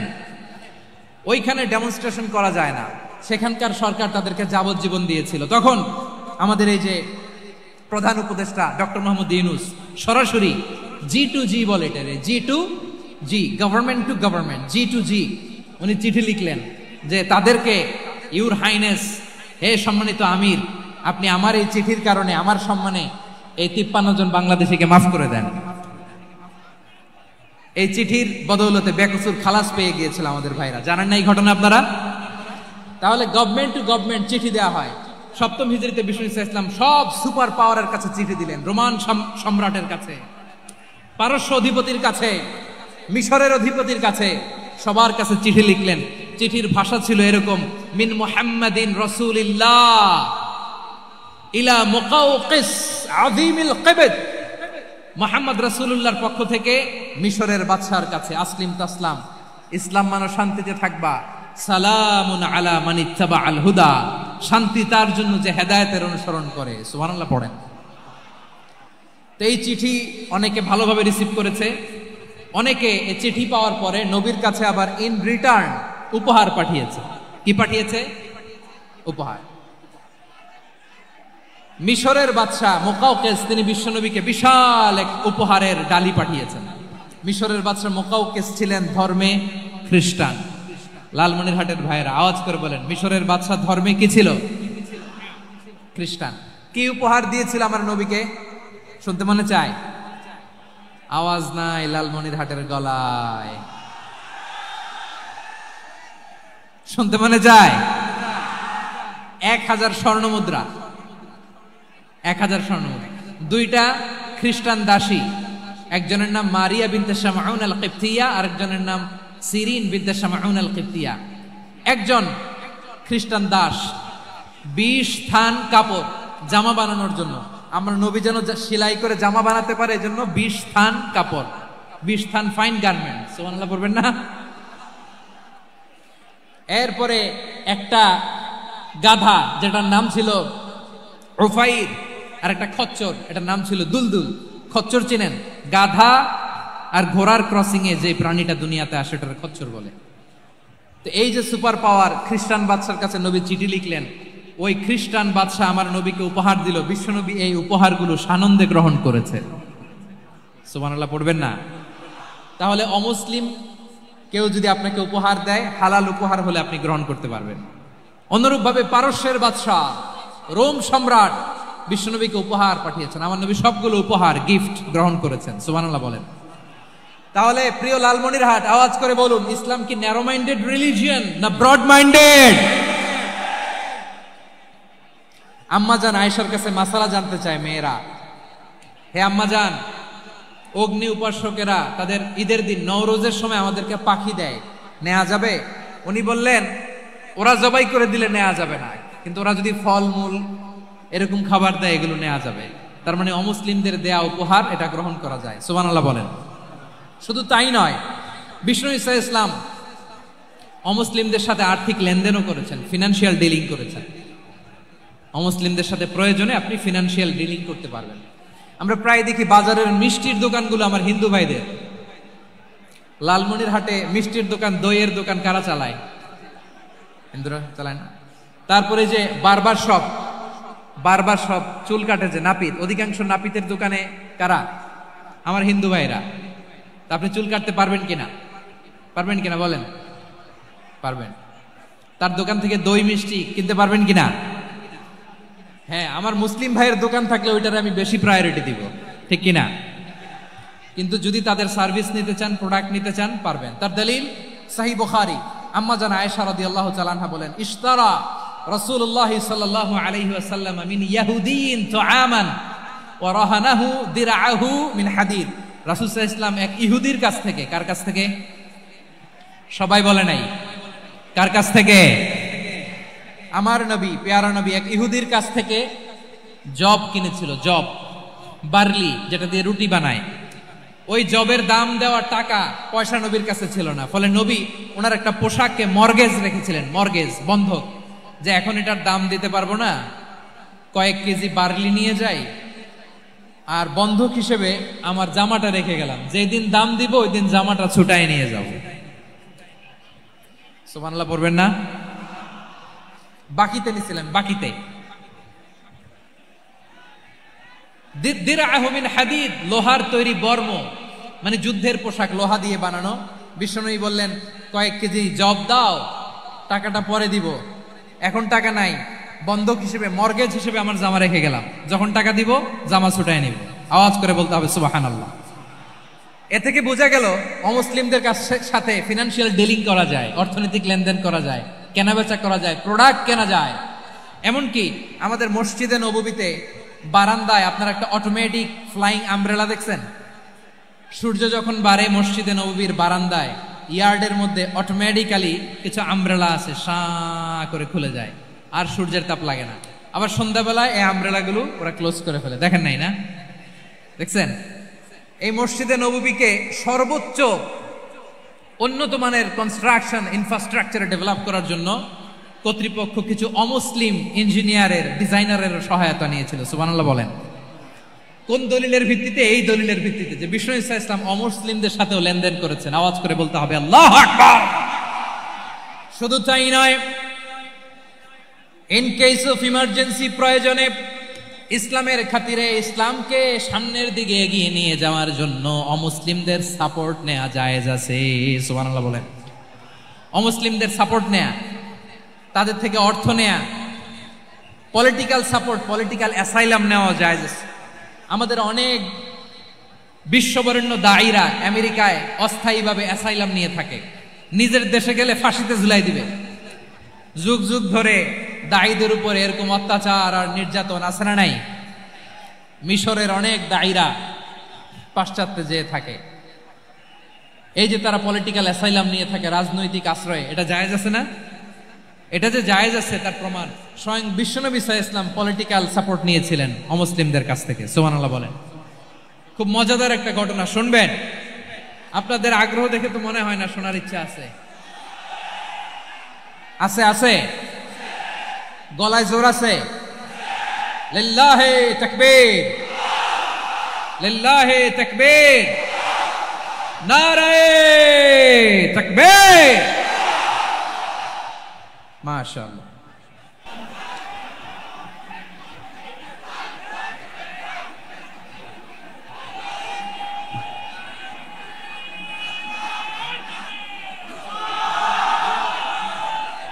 মাশাআল্লাহ মাশাআল্লাহ। থামুন থামুন আমার ভাইরা। বিশ্বনবীর বয়স তখন প্রায় 51 বছর। কত বছর? বিশ্বনবীর সবচেয়ে কাছের মানুষ খাদিজা রাদিয়াল্লাহু তাআলা আনহা ইন্তেকাল করেছেন। বিশ্বনবী বড্ড কষ্ট পেলেন, হৃদয়টা ভেঙে খান খান। যিনি ঘরের ভেতরে বিশ্বনবীকে সান্ত্বনা দিতেন, ভালোবাসা দিতেন, বাইরে গেলে কুরাইশরা বকাঝকা করে, অত্যাচার করে, কিন্তু আম্মাজান খাদিজা রাদিয়াল্লাহু তাআলা আনহা ঘরটারে এমন শান্তির নীড় বানায় রেখেছেন, এই ঘরের ভিতরে ঢুকলে বিশ্বনবীর কলিজাটা ঠান্ডা হয়ে যেত। এজন্য রব্বুল আলামিন বলেন, খাদিজা, ও আমার বান্দি খাদিজা, জান্নাতে এমন স্পেশাল একটা ঘর আমি তোমার জন্য রেডি করে রেখেছি। ওই ঘরের মধ্যে কোনো আওয়াজ নাই, ওই ঘরের মধ্যে কোনো নয়েজ নাই, ওই ঘরে কোনো বিশৃঙ্খলা নাই। কারণ মক্কার জমিনে আমার নবী কুরাইশদের বিশৃঙ্খলা, নয়েজ আর ঝামেলাগুলোকে উপেক্ষা করে যখন তোমার ঘরের ভিতরে ঢুকতো, ঘরটারে তুমি শান্তির নীড়, ঠান্ডা, নীরব, নিস্তব্ধ, নিঝুম আর শান্তির নীড় বানিয়ে রেখেছো। এজন্য জান্নাতে স্পেশাল একটা শান্তির নীড় আমি তোমারে উপহার দেব। ওই প্রিয়তমা স্ত্রী খাদিজা ইন্তেকাল করলেন, বিশ্বনবীর হৃদয় ভেঙে খান খান। আবার ওনার চাচা আবু তালেব ইন্তেকাল করলেন, যিনি পলিটিক্যাল শেল্টার দিতেন নবীকে। কে দিতেন? আবু তালেবের ভয়ে, বিশ্বনবীর এই চাচার ভয়ে কোনো মুশরিক নবীর গায়ে হাত দেওয়ার সাহস পায় নাই। এখন স্ত্রীও নাই, চাচাও নাই, নবীকে আশ্রয় দেওয়ার কেউ নাই। নবীর চারদিকে অন্ধকার। নবী এখন কই যাবেন? আমার পেয়ারা নবী নতুন স্টেশন খুঁজতেছেন, নতুন দাওয়াতি প্ল্যাটফর্ম খুঁজতেছেন। তিনি যায়েদ বিন হারেসা রাদিয়াল্লাহু তাআলা আনহুকে নিয়ে মক্কার পাশের একটা নেইবরিং সিটি তায়েফে চলে গেলেন। কোথায় চলে গেলেন? লালমনিরহাটের ভাইয়ের আওয়াজ করে বলেন, কোথায় গেলেন? তায়েফে চলে গেলেন দিনের দাওয়াত দেওয়ার জন্য। কি দেওয়ার জন্য? নাকি জমি কিনতে গেছিলেন? জমি কিনতে, দুনিয়ার যশ খ্যাতির জন্য, নিজের কোনো লাভের জন্য? তায়েফবাসীদেরকে জাহান্নামের আগুন থেকে বাঁচানোর জন্য। আওয়াজ করে বলতে হবে ঠিক কিনা? বিশ্বনবী বিশাল মরুপথ, পাহাড়ি পথ পাড়ি দিয়ে তায়েফের মরুজমিনে গেলেন কোরআনের দাওয়াত নিয়ে, ইমানের দাওয়াত নিয়ে। কিন্তু তায়েফের লোকেরা বিশ্বনবীর দাওয়াতকে শুধু প্রত্যাখ্যান করেই থামে নাই, তারা বিশ্বনবীর সাথে অত্যন্ত খারাপ আচরণ করেছে। বিশ্বনবীকে শারীরিকভাবে হেনস্থা করেছে, আমার নবীকে শারীরিকভাবে অত্যাচার করেছে, আমার পেয়ারা নবীর গায়ে পাথর মেরেছে, বিশ্বনবীর গা বেয়ে ঝরঝর করে রক্ত ঝরেছে, নবী জামিনের মধ্যে লুটিয়ে পড়েছেন, আবার মেরেছে, আবার নবী হাঁটতে শুরু করলেন, পেছন থেকে আবার মেরেছে, আবার নবী রক্তাক্ত হয়ে জামিনের মধ্যে লুটিয়ে পড়লেন, আবার মেরেছে। বিশ্বনবীর মতো এত সুশ্রী মানব, বিশ্বনবীর মতো এত শুভ্র মানব, বিশ্বনবীর মতো এমন চমৎকার দেহাবয়ব দিয়ে রব্বুল আলামিন কাউকে বানান নাই। এরকম চমৎকার মানুষটাকে তারা তায়েফের ওই জমিনে রক্তাক্ত করেছে। বিশ্বনবী দুনিয়ার কোনো স্বার্থের জন্য সেখানে যান নাই, নিজের কোনো লাভের জন্য, প্রাপ্তির জন্য যান নাই, তায়েফবাসীদের জাহান্নামের আগুন থেকে বাঁচাতে গিয়েছেন। ঠিক কিনা বলেন? খেয়ে না খেয়ে দিন প্রচারের কাজে নিজেকে দিয়েছ বিলিয়ে, তায়েফের কাফিরেরা চিনল না সে আলো, দুষ্ট ছেলেদের পিছু দিল লেলিয়ে। পাথরের আঘাতে ক্ষত বিক্ষত হয়ে সারা শরীর থেকে রক্ত ঝরে। হে রাসূল তোমাকে ভুলি আমি কেমন করে, হে রাসূল তোমাকে ভুলি আমি কেমন করে। পারেন না আপনারা? ধরুন আমার সাথে।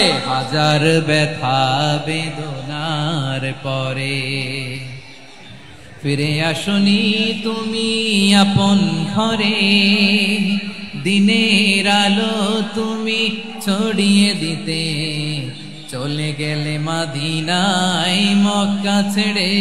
হে রাসূল তোমাকে ভুলি আমি কেমন করে, হে রাসূল তোমাকে ভুলি আমি কেমন করে। ঠিক কিনা বলেন? প্রিয় ভাইরা, তায়েফের ছেলেরা নবীকে রক্তাক্ত করলো। আমার নবী কই যাবে? কই যাবে? মক্কায় জায়গা নাই, তায়েফে জায়গা নাই। তায়েফ থেকে ভারাক্রান্ত মন নিয়ে আমার নবী মক্কায় ফিরে আসলেন। বিশ্ব নবী মক্কায় ঢুকতে পারেন না। মক্কার মরুভূমির দিকে তাকিয়ে, উপত্যকার দিকে তাকিয়ে বিশ্বনবী ধা ধা করে কাঁদেন, ঝরঝর করে। নবীর চেহারা মোবারক থেকে চোখের পানিগুলো বেয়ে বেয়ে পড়ে। আমার জন্মস্থান, আমার শৈশব, কৈশোর, যৌবন কেটেছে এই মক্কায়, আমার এলাকায় আমি ঢুকতে পারি না। বিশ্বনবী মক্কার অনতি দূরে দাঁড়িয়ে জায়েদকে পাঠালেন, জায়েদ যাও দেখো কেউ আমাকে সাপোর্ট করার মতো আছে কিনা, যাও অমুকের কাছে যাও। জায়েদ গেলেন, তারাও প্রত্যাখ্যান করে ফিরিয়ে দেয়। বিশ্বনবী বললেন যাও অমুক লোকের কাছে যাও, তিনিও প্রত্যাখ্যান করে ফিরিয়ে দিলেন। কেউ বিশ্বনবীকে আশ্রয় দিতে রাজি হয় না। নিজ জন্মভূমিতে বিতাড়িত বিশ্বনবী, সর্বশেষ বিশ্বনবী বললেন যাও মুতঈম ইবনে আদির ঘরে যাও। মুতঈম ইবনে আদি মুশরিক, তার কাছে যাও। গেলেন, মুতঈম ইবনে আদি রাজি হয়ে গেল। সুবহানাল্লাহ বলেন।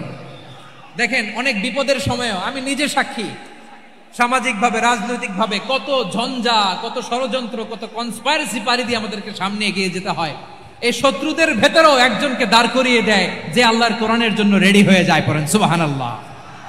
মুতঈম ইবনে আদি, আল্লাহ তার মনকে নরম করে দিলেন। মুতঈম বলে, মুহাম্মদ আমি তোমাকে আশ্রয় দিব। তার দুই ছেলেকে পাঠালেন, যাও খোলা তলোয়ার নিয়ে, স্কট দিয়ে, গার্ড অফ অনার দিয়ে মুহাম্মদকে মক্কায় ঢুকাও, আর বলো আমি আমান দেব। আমান কি দিব? আমান মানে সিকিউরিটি, নিরাপত্তা। সিকিউরিটি ছাড়া, আমান দেওয়া ছাড়া কেউ থাকতে পারতো না মক্কায়। দুই ছেলে বিষ্ণু ইসা ইসলামকে নিয়ে আসলো। নবী কাবার চারদিকে তাওয়াফ করলেন, নামাজ পড়লেন। আবু জাহেল, উতবা, শাইবা, ওয়ালিদ ইবনে মুগীরা সবাই দেখে, কেউ কিছু করতে পারে না। কারণ মুতঈম ইবনে আদি ঘোষণা দিয়েছেন আমি মুহাম্মদকে আমান দিয়েছি, মুহাম্মদের গায়ে যেন কেউ স্পর্শ না করে। আওয়াজ করে পড়েন সুবহানাল্লাহ। নবীর এই বিপদ কালে মুহূর্তে মুতঈমের হৃদয়টারে নরম করে দিল কে? আচ্ছা লালমনির হাটের ভাইয়েরা বলেন, এই মুতঈম কি মুসলিম ছিল না মুশরিক? সবাই বলতে হবে মুসলিম না মুশরিক? তাহলে মুশরিকের কাছ থেকে নবী পলিটিক্যাল অ্যাসাইলাম, আধুনিক রাষ্ট্রবিজ্ঞানের ভাষায় পলিটিক্যাল অ্যাসাইলাম, যেটাকে বলে রাজনৈতিক আশ্রয়, উনার আমান বা নিরাপত্তার এই ঘোষণায় তিনি মক্কায় ঢুকলেন। যতদিন নিরাপত্তা ছিল ছিলেন। মুতঈম যখন মারা গেল, বিষ্ণু ইসলাম হিজরত করে মদিনায় চলে গেলেন। সুবহানাল্লাহ। কিন্তু মুতঈম যে বিশ্বনবীর উপকার করছে এটা বিশ্বনবী ভুলে নাই। আমাদের অনেকে আছে উপকার করার পরে আর খেয়াল থাকে না, খাওয়ার পরে গলা দিয়ে নামলে আর খেয়াল থাকে না। এরকম আছে না নাই? আমার নবী ভুলে নাই। বদরের প্রান্তরে 70 জন কাফেরকে যখন বন্দী করে বিশ্বনবীর সামনে হাঁটু গেড়ে দাঁড় করানো হলো, বসানো হলো, 70 জন কাফের। কয়জন? বিশ্বনবী তাদের দিকে তাকিয়ে বললেন, সহিহ বুখারীর বর্ণনা, লাউ কানাল মুতঈম ইবনে আদি হাইয়ান সুম্মা কাল্লামানি হাউলাঈ নাতনা লা তারাকতুহুম লাহু। বদরের প্রান্তরে 70 জন বন্দী কাফিরের দিকে তাকিয়ে আমার নবী বললেন, আজকে মুতঈম ইবনে আদি যদি বেঁচে থাকতো আর তোমাদের 70 জনের ব্যাপারে যদি মুতঈম এক বাক্যে একটা সুপারিশ করত, তার সম্মানে আজকে তোদের সবাইকে আমি মাফ করে দিতাম। সুবহানাল্লাহ। নাই ওই যে চিল্লাচিল্লি যে কথা বোঝে নাই, কোন জিনিস মিস করছে ওরা নিজেরাও বোঝে নাই। বিশ্বনবী মুতঈমের এই সাহায্যের কথা বলে নাই। 70 জন মুশরিক হাঁটু গেড়ে বসা, নবী চাইলে এখনই এক্সিকিউশন অর্ডার দিতে পারে। তিনি বললেন, আজকে যদি মুতঈম বেঁচে থাকতো আর মুতঈম যদি তোদের জন্য সুপারিশ করতে, এই আবর্জনাগুলোর ব্যাপারে সুপারিশ করতে, আমি মুহূর্তেই তোদেরকে এমনি মাফ করে দিতাম। এবার বলেন, ইসলাম কি ন্যারো মাইন্ডেড না ব্রড মাইন্ডেড? শুধু তাই নয়, যাকে যে সম্মান দেয়ার আমার নবী দিতেন, হোক আস্তিক হোক নাস্তিক, হোক মুসলিম হোক অমুসলিম। বিষ্ণু ইসা ইসলাম যখন রোমান সম্রাটের কাছে চিঠি লিখেছেন, আমার প্রিয় লালমনিরহাটের ভাইরা, অল্প কয়েক মিনিট কয়েকটা জরুরি কথা বলবো, এদিকে তাকান, এদিকে তাকান। রোমান সম্রাটের কাছে বিশ্বনবী যখন চিঠি লিখলেন মিন মুহাম্মদ রাসূলিল্লাহ ইলা হিরাকলা আযীমির রোম। মুহাম্মদের পক্ষ থেকে হিরাক্লিয়াসের কাছে, যিনি হচ্ছেন আযীমির রোম। এটা নবী নিজ থেকে বানায় লিখছেন, অতিরিক্ত সম্মান দিয়ে। কোন রাষ্ট্রপ্রধান যখন আসে তাদেরকে আমরা কি বলি জানেন? তার নামের শেষে HE এটা লিখতে হয়, H.E. মানে হিজ এক্সেলেন্সি। কি লেখে? হিজ এক্সেলেন্সি, অথবা ইউর হাইনেস, ইউর ম্যাজেস্টি। দেখেন, বিশ্বনবী সাল্লাল্লাহু আলাইহি ওয়াসাল্লাম সব নবীদেরও নবী। তিনি একজন মুশরিক খ্রিস্টান সম্রাট, রোমান সম্রাটের কাছে চিঠি লিখতে যায়, লিখতেছে ইলা হিরাকলা আযীমির রোম। হিরাক্লিয়াসের কাছে আমার চিঠি, যিনি রোমের আযীম, হিজ হাইনেস, মানে রোমের অনেক সম্মানিত এক বাহাদুর। আওয়াজ করে বলেন সুবহানাল্লাহ। তার মানে যাকে যে সম্মান দেয়ার, এটা বিশ্বনবী দিতেন। এমনকি যে ইহুদিরা ভালো ছিল, এই ইহুদিদেরও প্রশংসা করেছেন বিশ্বনবী মুহাম্মদুর রাসূলুল্লাহ সাল্লাল্লাহু আলাইহি ওয়াসাল্লাম। এক ইহুদির প্রশংসা করেছেন বিশ্বনবী। ইহুদির কার? আমি তো আমার ভাইয়ের প্রশংসা করি না, আমি তো এক আলেম আরেক আলেমরে স্পেস দেই না, আমি তো এক দায়ী আরেক দায়ীর সাথে বসতে চাই না। আমার নবী ইহুদির প্রশংসা করে। কার প্রশংসা? ওই ইহুদির নাম ছিল মুখাইরিক। সিরাত গ্রন্থ ঘাটলে পাবেন। তিনি বলেছেন, মুখাইরিক খাইরু ইয়াহুদ, Mukhayriq is the best of the Jews. জুইসদের মধ্যে সে সবচেয়ে ভালো। কেন প্রশংসা করলেন তার? এর কারণ মদিনা চার্টারে কথা ছিল, সব ধর্মের মুসলিম, মুশরিক, ইহুদিরা মিলে মদিনাকে রক্ষা করবে। কিন্তু 3য় হিজরিতে যখন উহুদের যুদ্ধ শুরু হলো, সবার কথা ছিল যেই আক্রমণ করে আমরা মদিনাকে বাঁচাবো। কোন শহরকে বাঁচাবো? মদিনাকে। কিন্তু কুরাইশরা যখন অ্যাটাক করলো, ইহুদিরা আর আসে না, ইহুদিরা আর বেরোয় না। বিষ্ণু বললেন, ওহে ইহুদিরা, তোমরা না চুক্তি করলে আমার সাথে যে মদিনা বাঁচাতে সবাই ঝাঁপিয়ে পড়বো, আসো। একটা ইহুদিও বেরোয় না, কেউ আসে নাই সেদিন, একজন ছাড়া। তার নাম মুখাইরেক। তার নাম কি? মুখাইরেক বাহাদুরের মতো ঘোড়সাওয়ার হয়ে বেরিয়ে গেলেন এবং বললেন, গোটা ইহুদি সাম্রাজ্যের একজনও যদি না আসে, আমি মুখাইরেককে কেউ ঘরে আটকে রাখতে পারবে না। বেরিয়ে আসলেন, এসে বললেন, আমি মুহাম্মদের পক্ষে যুদ্ধ করব। আমি মারা গেলে আমার সম্পদ আমার উত্তরাধিকারীরা পাবে না, আমার সম্পদ তোমরা মুহাম্মদকে দিয়ে দিবা। সুবহানাল্লাহ বলেন। উহুদের ময়দানে 70 জন মুসলমান শহীদ হলো। এই ইহুদি, সেও মুসলমানের পক্ষে যুদ্ধ করে নিহত হলো। সুবহানাল্লাহ বলেন। মুসলিমদের লাশ যখন নিয়ে আসা হলো, এই মুখাইরিকের লাশও নিয়ে আসা হলো। মুসলিমদের লাশের পাশে মুখাইরিকের লাশ দেখে বিশ্বনবী মুখাইরিকের প্রতি অনেক খুশি হলেন। আর বিশ্বনবী খুশি হয়ে বললেন, মুখাইরিক খায়রু ইয়াহুদ। মুখাইরিক, যদিও তুমি ইহুদি, তারপরে তুমি সব ইহুদিদের মধ্যে সেরা ইহুদি। পড়েন সুবহানাল্লাহ। আমার নবী ইহুদিকেও সম্মান দিতে কার্পণ্য করে নাই। আওয়াজ করে বলেন আল্লাহু আকবার। প্রিয় ভাইরা, এবার সর্বশেষ আওয়াজ করে বলেন, ইসলাম কি ন্যারো মাইন্ডেড নাকি ব্রড মাইন্ডেড? সবাই বলেন ন্যারো মাইন্ডেড না ব্রড মাইন্ডেড? এজন্য অমুসলিম হইলেই তারা আমাদের শত্রু নয়। শত্রু কারা? এই লালমনিরহাটের ভাইয়েরা শোনেন, শত্রু কারা? যে সমস্ত অমুসলিম আমাদেরকে নিশ্চিহ্ন করে দিতে চায়, যে সমস্ত অমুসলিম আমাদের ভূখণ্ড থেকে আমাদেরকে তাড়িয়ে দিতে চায়, যে সমস্ত অমুসলিম আমার ধর্ম নিয়ে তুচ্ছতাচ্ছিল্য করে চিল্লায় বলেন ঠিক কিনা, তারা আমাদের শত্রু। সাধারণ অমুসলিমরা আমার শত্রু নয়। এই যে হিন্দুরা থাকে এরা আমার ভাই, বৌদ্ধরা আমার ভাই, খ্রিস্টানরা আমার ভাই, ইহুদিরা আমার ভাই। তারা দিনই ভাই নয়, তারা মায়ের পেটের ভাই নয়, তারা মানবিক দিক থেকে ভাই। ও মানুষ, আমিও মানুষ। ইসলাম মানুষকে সম্মান করে, চিল্লায় বলো ঠিক কিনা। যারা আমাদের অস্তিত্বকে নিশ্চিহ্ন করতে চায়, যারা আমাদের ভূখণ্ডকে দখল করতে চায়, যারা আমাদেরকে নিয়ে মকারি করে, ফান করে, টিটকারি করে, আমার ধর্ম নিয়ে খেলা করে, তাচ্ছিল্য করে, ওদের বিরুদ্ধে আমাদের জিহাদ। সাধারণ মুসলিম আমাদের শত্রু নয়। আপনি জানেন নিউ ইয়র্কে, আমি তো নিউ ইয়র্কে ছিলাম অনেকদিন, ওখানে ফিলিস্তিনিদের পক্ষে যখন আমরা মিছিল করেছি, অনেক ইহুদি আমাদের সাথে মিছিলে দাঁড়িয়েছে।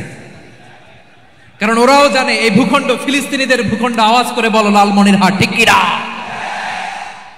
ইসরায়েলের রাজধানী খোদ তেল আবিবে অনেক ইহুদিরা বেঞ্জামিন নেতানিয়াহু তার বিরুদ্ধে মিছিল করেছে। তো তারা কি আমাদের শত্রু? না।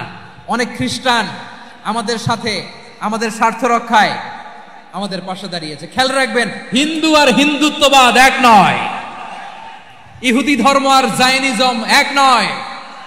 জায়নিজমের বিরুদ্ধে আমাদের সংগ্রাম, আমাদের জিহাদ, চিল্লায় বলেন ঠিক কিনা। এই যে ফিলিস্তিনের ভাইরা, তারা তাদের স্বাধীনতা সংগ্রামের জন্য লড়াই করছে, করে যাচ্ছে, আমরা এটাকে সমর্থন জানাই, চিল্লায় বলো ঠিক কিনা। কাশ্মীরের ভাইরা স্বাধীনতার জন্য সংগ্রাম করছে, আমরা সেই সংগ্রামকে সমর্থন জানাই, আওয়াজ করে বলো ঠিক কিনা। যারাই আমাদের ইসলামকে নিশ্চিহ্ন করতে চায় তাদের বিরুদ্ধে আমাদের সংগ্রাম, আওয়াজ করে বলতে হবে ঠিক কিনা। ওই সমস্ত দুর্বৃত্তদের সাথে আমাদের কোনো সম্পর্ক নাই। আমরা যদি ঐক্যবদ্ধ থাকতে পারি, ওই দুর্বৃত্তরা চান্স পাবে না। আমরা ঐক্যবদ্ধ থাকতে রাজি আছি। লালমনিরহাটের ভাইয়েরা, আমরা ঐক্যবদ্ধ থাকলে ওই দুর্বৃত্তদের কালো হাত ভেঙে দিতে আমাদের সময় লাগবে না। তাদের কালো হাত ভেঙে দিতে রাজি আছে মুসলমান? কারা কারা রাজি? দু হাত তুলে দেখাও।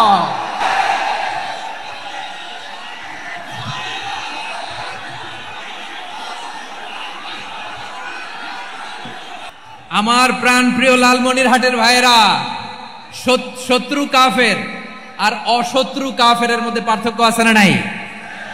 আবু তালেবও মুশরিক, আবু জাহেলও মুশরিক, কিন্তু দুই মুশরিকে পার্থক্য আছে না নাই? আবু তালেব নবীর চাচা, মুশরিক, মারা গিয়েছে মুশরিক অবস্থায়, কিন্তু আজীবন আমার নবীকে আগলে রেখেছে, আমার নবীকে সাপোর্ট করেছে, ভালোবেসেছে। আবু জাহেলও মুশরিক, মারা গিয়েছেও মুশরিক হিসেবে, আজীবন আমার নবীর বিরুদ্ধাচরণ করেছে। আবু জাহেলের শক্তি, সামর্থ্য, স্ট্র্যাটেজি, প্ল্যান সব আমার নবীর বিরুদ্ধে ছিল। আবু জাহেলের কারণে একটা দিন শান্তিতে আমার নবী মক্কায় ঘুমাতে পারে নাই, চিল্লায় বলেন ঠিক কিনা। এজন্য রব্বুল আলামিন বলেন, লা ইয়ানহাকুমুল্লাহু আনিল্লাযীনা লাম ইউকাতিলুকুম ফিদ-দীন ওয়া লাম ইখরিজুকুম মিন দিয়ারিকুম আন তাবাররুহুম ওয়া তুকসিতু ইলাইহিম ইন্নাল্লাহা ইউহিব্বুল মুকসিতিন।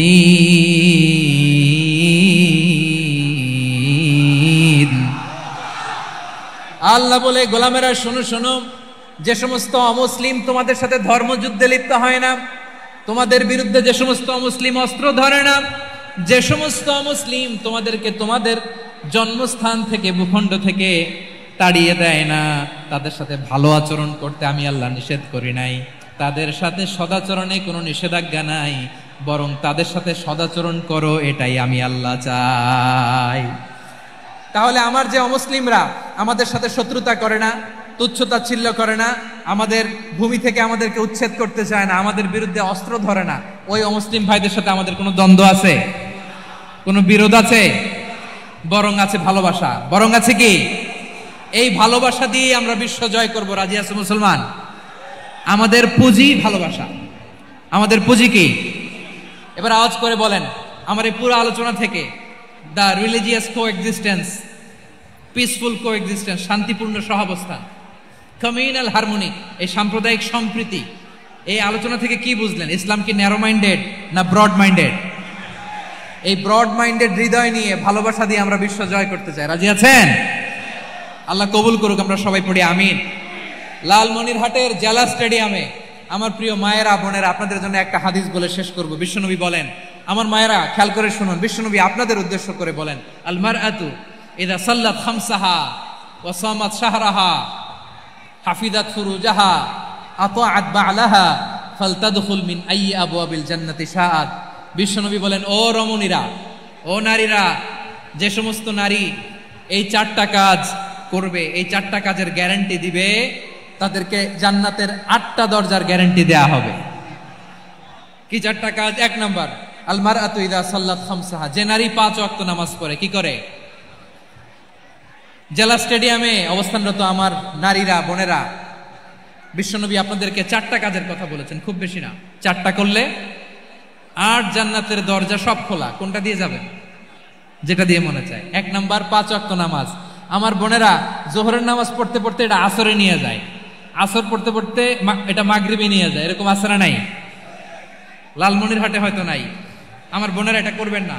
ইন্নাস সালাতা কানাত আলাল মুমিনিনা কিতাবাম মাওকুতা, সময় মতো পড়বেন। সামাত শাহরা, রমাদানের রোজাগুলো রাখবেন। হাফিজাত ফুরুজাহা, যে নারী তার চরিত্রকে হেফাজত করে, তার প্রাইভেট হেফাজত করে, তার লজ্জাস্থান হেফাজত করে। ও মায়েরা, আপনার এই গর্ভ যে কত দামি আপনি জানেন না। আপনার এই গর্ভ থেকে জন্মাবে আগামীর সালাহুদ্দিন আল আইয়ুবী। আপনার গর্ভ থেকেই জন্মাবে ইমাম আল মাহদি আল মুনতাযর। আপনার পেট থেকে জন্মাবে আবু সাইদের মতো বীর সৈনিক। আপনার পেট থেকে জন্মাবে মুগ্ধের মতো বীর মুজাহিদ। আপনি জানেন না কে আসবে আপনার পেট থেকে। সময়টাকে কাজে লাগান, ইসলামকে বুঝেন, মানেন, আমাদের ইসলামিক লেকচারগুলো শোনেন। আমরা যে বার্তাগুলো, ইনস্ট্রাকশনগুলো, দিক নির্দেশনাগুলো আপনাদের খেদমতে রাখি, এগুলো মেনে চলুন। আপনিই পারেন আপনার ঘরটাকে জান্নাতের টুকরা বানাতে। একটা family, it's a very big institution and you are the MD, the managing director of this institution. চিল্লায় বলেন ঠিক কিনা? চাইলেই পারেন ঘরটারে জান্নাতের টুকরা বানাতে। 5 ওয়াক্ত সালাত, রমাদানের রোজা, নিজের চরিত্রের হেফাজত, ও আতাআত বা'লাহা, স্বামীর আনুগত্য। এটাতে অনেকে ভুল করে থাকে। হায় রে আমার বোনেরা, স্বামীর আনুগত্যকে এটা নিজের অপমান মনে করবেন না। আপনার স্বামী আপনার সবচেয়ে বড় গার্ডিয়ান, তিনি আপনার সবচেয়ে ভালো চায়। নারী কখনো গার্ডিয়ানশিপের বাইরে থাকতে পারে না। হয় আপনি বাবার গার্ডিয়ানশিপের ভেতরে, বাপ না থাকলে ভাই আপনার গার্ডিয়ান, ভাই না থাকলে চাচা গার্ডিয়ান, বিয়ের পরে আপনার স্বামী আপনার গার্ডিয়ান। শরিয়া সম্মত স্বামীর আদেশগুলো আপনি মেনে চলবেন, কিন্তু শরিয়া বিরুদ্ধ কোনো আদেশ মানতে আপনি বাধ্য নয়। আওয়াজ করে বলুন সবাই ঠিক কিনা? এই 4টা কাজ যদি কোনো নারী করে, বিশ্বনবী বলেন জান্নাতের 8টা দরজা খোলা। তোমার যেটা দিয়ে মনে চায় সেটা দিয়ে জান্নাতে তুমি এন্ট্রি নিতে পারবা।